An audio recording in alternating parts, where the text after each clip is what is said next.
The air around me was thick with expectation and judgment as my family gathered for dinner.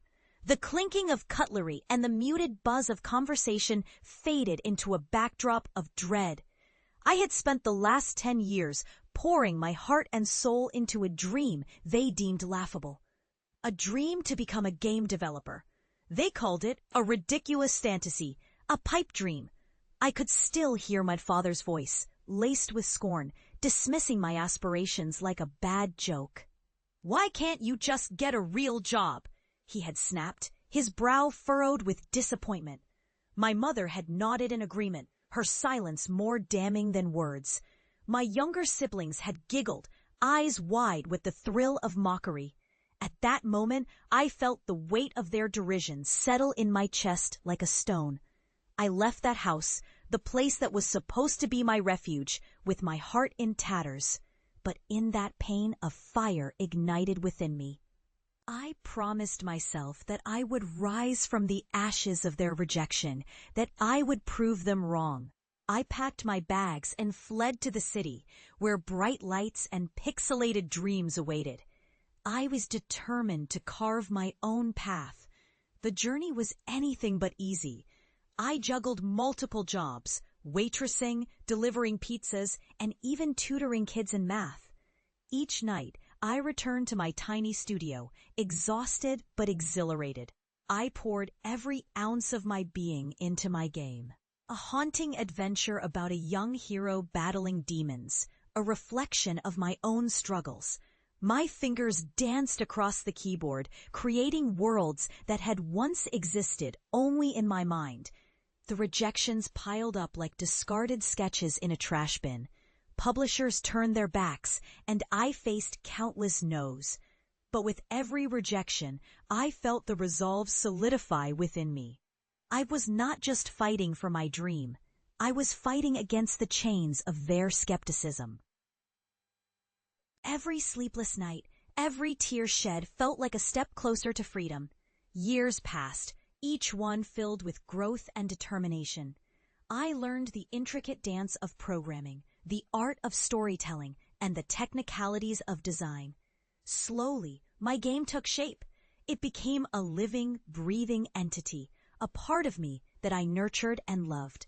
I submitted it to a small indie game festival, heart-pounding, hoping for even a flicker of recognition.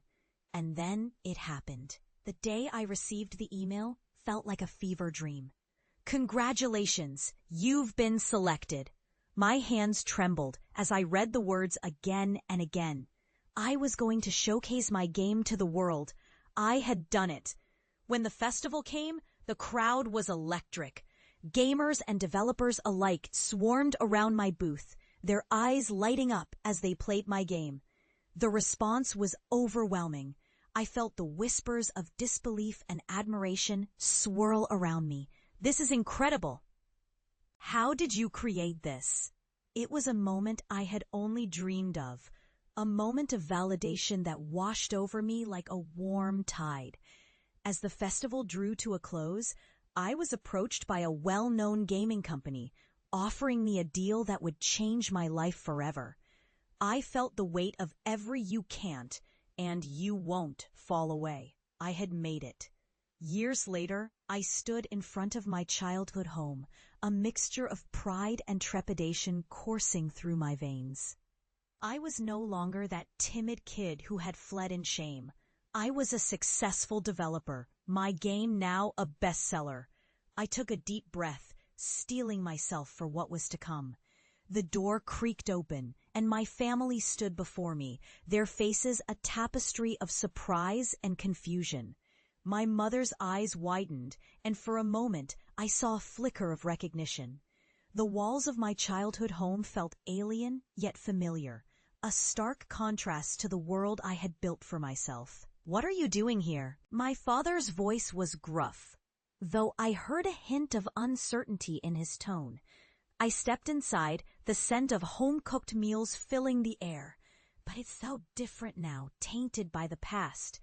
"I came to show you something," I said, my voice steady despite the storm inside me. I pulled out my laptop and opened my game.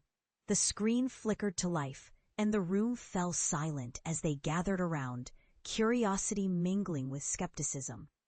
As the game played out, their expressions shifted. I watched as their brows furrowed, the lines of disbelief slowly softening into awe. My father's mouth opened slightly, and my mother's eyes glistened with unshed tears.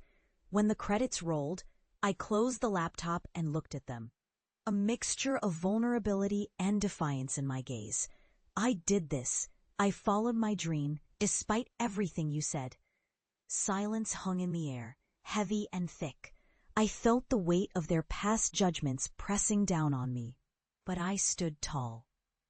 My father finally spoke, his voice low and shaky. You really did it!" I nodded, the truth of my journey spilling out in that moment. "I didn't just do it for me. I did it to show you that dreams are worth pursuing, no matter how ridiculous they seem." The room filled with an awkward tension, but I could see something shifting in their eyes. Acceptance, maybe even pride. As I turned to leave, my heart was lighter, the chains of their earlier rejection falling away. I had returned, not just as their child, but as a testament to the power of resilience. I had found my place in the world, and now I was ready to forgive, not just them, but myself.